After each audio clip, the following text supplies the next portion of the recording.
उत्तर प्रदेश के वरिष्ठ समाजवादी पार्टी नेता और पूर्व मंत्री आजम खां की 23 महीने की कैद के बाद सीतापुर जेल से रिहाई पर पूरे प्रदेश में सपा कार्यकर्ताओं में खुशी की लहर है।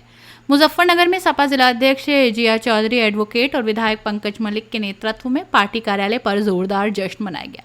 सैकड़ों पदाधिकारियों और कार्यकर्ताओं ने एक दूसरे को मिठाई खिलाई और सपा नेता आजम खां जिंदाबाद, समाजवादी पार्टी जिंदाबाद के नारों से समा बांध दिया। आजम खां को इलाहाबाद हाईकोर्ट ने क्वालिटी बार भूमि अतिक्रमण मामले में जमानत दे दी थी, जिसके बाद सोमवार को जुर्माना जमा करने के बाद मंगलवार को उनकी रिहाई हुई। सीतापुर जेल के बाहर सैकड़ों समर्थक इकट्ठा हो गए, जहां कड़े सुरक्षा इंतजामों के बीच उनकी रिहाई हुई। मुजफ्फरनगर सपा कार्यालय में आयोजित कार्यक्रम में विधायक पंकज मलिक ने कहा कि भाजपा सरकार ने राजनीतिक दुर्व्यवहार, दुर्भावना से आजम खां और उनके परिवार पर फर्जी मुकदमे लाद कर उत्पीड़न किया। न्यायपालिका ने जमानत देकर प्रदेशवासियों को खुशी दी। सपा का हर कार्यकर्ता आजम खां के संघर्ष में और उनके साथ खड़ा है। उन्होंने कहा कि जनता और सपा कार्यकर्ताओं में इस उत्पीड़न को लेकर गहरा रोष है। कार्यक्रम में सपा के प्रमुख नेता मौजूद रहे, जिनमें प्रदेश सचिव चौधरी इलम सिंह गुजर, पूर्व एमएलसी प्रत्याशी गौरव जैन, सपा नेता मौलाना मोहम्मद नजर, सरदार देवेंद्र सिंह खालसा, जिला उपाध्यक्ष सोमपाल सिंह कोरी, पवन बंसल, धर्मेंद्र सिंह नीटू, जिला मीडिया प्रभारी साजिद हसन, अल्पसंख्यक सभा जिलाध्यक्ष अब्दुल्ला कुरैशी, समाजवादी बाबा साहब अम्बेडकर वाहिनी राष्ट्रीय सचिव पूजा अम्बेडकर, मुलायम सिंह यादव, युद्ध ब्रिगेड राष्ट्रीय सचिव फहीम अहमद, समाजवादी युवजन सभा राष्ट्रीय सचिव सचिन पाल, सपा नेता असद पाशा, इमलाक प्रधान चौधरी यशपाल सिंह, राजकिशोर शर्मा, सभासद शहजाद चीकू, सुंदर सिंह, हसीब राणा आदि लोग मौजूद रहे। सपा प्रमुख अखिलेश यादव ने आजम खां की रिहाई पर प्रतिक्रिया दी और कहा, कोर्ट ने जमानत देकर राहत दी है। कई फर्जी मुकदमे लगाए गए थे, सपा उनके साथ खड़ी है। उम्मीद है कि आगे कोई फर्जी केस ना लगे। शिवपाल सिंह यादव ने भी कहा कि ये न्याय की जीत है और पार्टी आजम खां परिवार के साथ कानूनी लड़ाई लड़ेगी। आजम खां पर कुल 104 से अधिक मुकदमे दर्ज हैं, लेकिन सभी में जमानत मिल चुकी है। 2023 में फर्जी जन्म प्रमाण पत्र मामले में सजा होने के बाद वे सीतापुर जेल में थे। रिहाई के बाद वे अपने पुराने अंदाज में काला चश्मा, काली सदरी और सफेद कुर्ते में नजर आए। देखिए, आज सच्चाई की जीत है। हम लोग समाजवादी पार्टी के लोग ईमानदारी के साथ काम करते हैं, और जब सियासत के चलते, गंदी सियासत के चलते आजम साहब को फंसाने का काम किया गया, तो हम लोगों ने कानून का दामन पकड़ने का काम किया, और कानून में जो आज किया है उसका हम लोग स्वागत कर रहे हैं। बेवजह जिस तरह से उन पर मुकदमे लगाए गए वो सबके सामने जगजाहिर है। हम लोग तो कभी बदले की भावना से काम नहीं करते। समाजवादी पार्टी की सरकार कई बार रही, आदरणीय नेताजी के नेतृत्व में, आदरणीय अखिलेश जी के नेतृत्व में, कभी किसी को इस तरह से फंसाने का काम नहीं किया गया। भी एक अटकलें लगाई जा रही थी कि वह बहुजन समाज पार्टी में जाने की।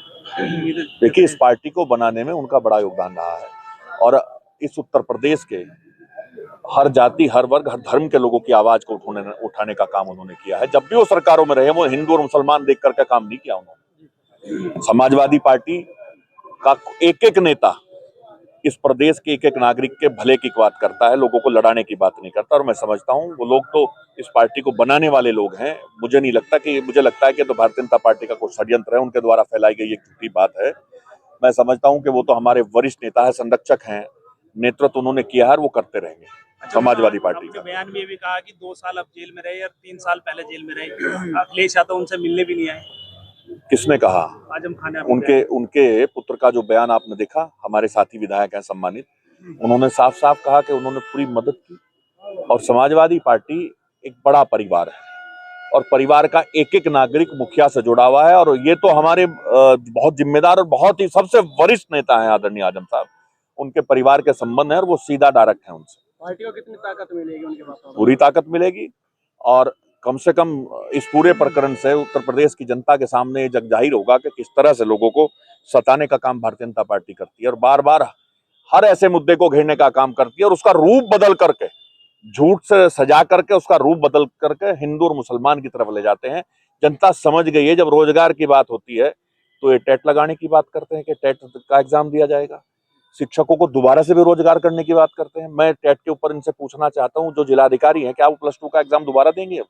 अब देंगे इतने साल की नौकरी के बाद? अब मेरा एग्जाम करा लो +2 का, क्या स्थिति होगी? ये मजाक बना रखा है। ये हर तरह से जन विरोधी सरकार है।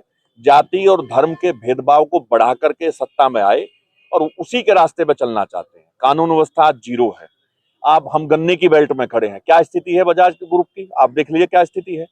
जो अच्छा होता है हम उसे अच्छा कहेंगे, पर आज किसान की तरफ तो देख ही नहीं रहे। इसी मुजफ्फरनगर में नकली खाद बनाया जा रहा है। काऊ सेंचुरी में जाकर के देखिएगा, जो मुद्दे हैं मुद्दे की बात नहीं करते, हिंदू और मुसलमान की बात करते हैं। जनविरोधी सरकार है, झूठ का पुलिंदा है, झूठ बोलते हैं, लोगों को आपस में बांट करके लड़ाना चाहते हैं और राजनीतिक रोटियां सेकना चाहते हैं, और कोई इनका दूसरा काम नहीं। जी भैया, ठीक है। आज आजम खां की रिहाई पे खुशी मनाई गई, क्या कहना चाहिए? खुशी इस बात की है कि हिंदुस्तान में लोकतंत्र में न्यायपालिका बहुत हद तक अपना काम कर रही है। आज जो लगातार अल्पसंख्यक समाज के ऊपर ये सरकार हमलावर है, अल्पसंख्यक समाज के ऊपर ये सरकार अत्याचार कर रही है, आज न्यायपालिका में ये भरोसा और मजबूत हुआ है आजम खां साहब की रिहाई से कि अल्पसंख्यक समाज के ऊपर सरकार नीतियों के आधार पर जुल्म और ज्यादती कर सकती है, लेकिन अदालतों में इंसाफ अभी जिंदा है। अच्छा, किस तरह की मजबूती मिलेगी आजम खां के जेल से बाहर आने समाज में? आजम खां के जेल से बाहर आने के सबसे साफ संदेश ये है कि ये जो भारतीय जनता पार्टी की सरकार उत्तर प्रदेश और केंद्र में ये साबित करने पर लगी हुई है कि हम जिस तरह से चाहें, जिस समाज को चाहें, जिस वर्ग को चाहें तोड़ सकते हैं। ये साफ संदेश है कि उनके तोड़ने से, उनके झुकाने से कोई झुकने वाला नहीं है। संविधान की लड़ाई जारी रहेगी और संविधान की लड़ाई को लगातार मजबूती मिलेगी। लोगों में विश्वास जगाए कि इंसाफ अभी जिंदा है। वो रुतबा फिर से कायम रहेगा आजम खान का, जो पहले? आजम खां साहब किसी रुतबे के मोहताज नहीं है। आजम खां साहब का नाम ही अपना आप में एक रुतबा है। अपनी राय हमें कमेंट में जरूर बताएं और ऐसे ही लेटेस्ट अपडेट्स के लिए हमारे चैनल रॉयल बुलेटिन को लाइक, शेयर और सब्सक्राइब करना ना भूलें।